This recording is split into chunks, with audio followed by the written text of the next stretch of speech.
Itu dia unboxing daripada Helmi dan isterinya, dibantu oleh Haikal dan Atik. Masang rangka dahulu gitu. Tutorial bersama Haikal. Itu dia. Ini gantung je. Itu dia. Cari yang tengah dulu. Ambil yang tengah ni. Slip. Cari yang tengah. Ni tengah. Tengah. Lock tengah dulu. Macam tu je. Klik. Boleh sampai? Okey. Okey, lepas tu akak pun boleh buat yang tu. yes.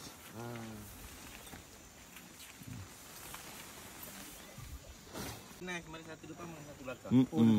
Yang dia punya lebih tu ke depan lah. Tu. Aku tak tahu. Kita tiba sikit. Yang mana? Di depan tu. Yang ada extra sheet tu.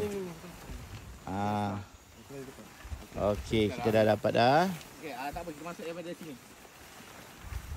So abang Macam tu. itu depan ke belakang? Ini depan.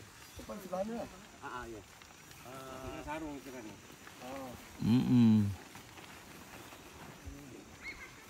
Betul? Atik, kau buat lagi. Tak apa. Okey. Itu dia. 2, 3. Okey. Pakaikan baju. Wah. Hampir sama. Warna sama dengan pakcik lah, kembar. Ya, dah. Itu dia. Kali ni cangkuk juga bawah. yes, nampak. Tu dia. Rumah sudah dibina.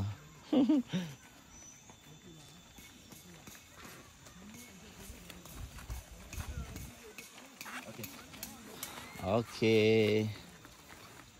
Siap dah. Okey, ni daus punya. Yang ini lah lawanya ni. Dia punya tu. Ui. Nampak tegang je dalam dia. Apa rahsia menegangkan yang bahagian dalam ni, Daus? Rahsia dia kena sejuk. Apa dia? Sejuk kena sejuk. Kena sejuk. Aduh. Okey, ni tips dia, tips. Okey, nampak dia macam bengkok kan. Lendut dia kena lendut. Tegang. So kena paku. Kita kena pakukan juga kat situ supaya dia orang kata apa? Teganglah dia punya tu. Kemas gitu. Itu dia. Yang ini, kita tengok yang ini pula.